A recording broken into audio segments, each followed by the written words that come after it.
Wild When I went to Rwanda, it was wild, being able to machete an hour and a half into the jungle and see silverback gorillas in their natural habitat. It was mind blowing. So did you see a silverback in the wild? Yes. Just here's what I need you to do.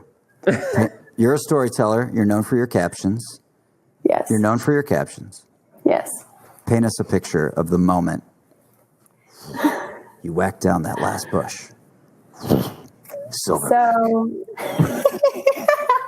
let me get my narrator voice, all right? Yeah. So we literally were strapped up head to toe because there's a lot of crazy shit in the jungle.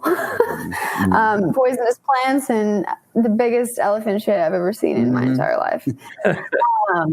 So we were walking through fields. There's a lot of potatoes grown in Rwanda randomly. Walking through potato fields, get to the jungle.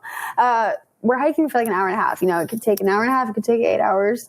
Don't really know because it's obviously kind of their world out there. We're just living in it. So we're just trying to find them.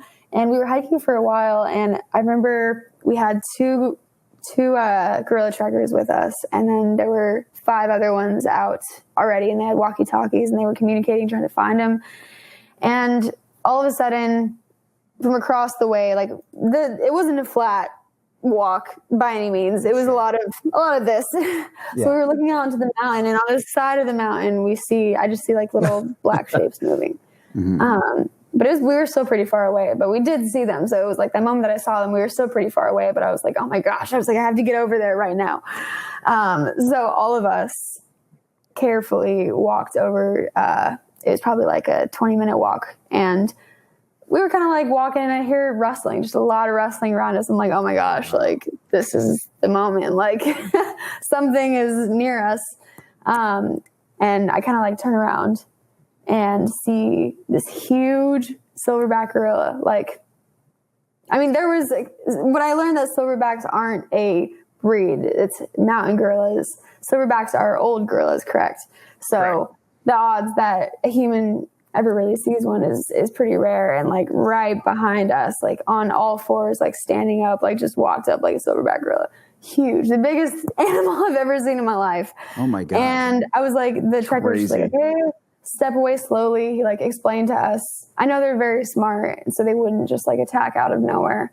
But he was telling us like, the noises that they make and the different calls that they make to let us know like, hey, if they're going to attack, this is the sound they're going to make. If they are curious, this is the sound they're going to make. So they were talking to the gorillas. It was really cool. The gorilla trekkers, they were like making noises and calling them by names. They actually have a gorilla naming ceremony there every single year that they took us to. It was like this whole huge open field where they like named the babies every single year. And that was such a big part of that town's culture. Just in general, like everything kind of like revolved around the gorillas.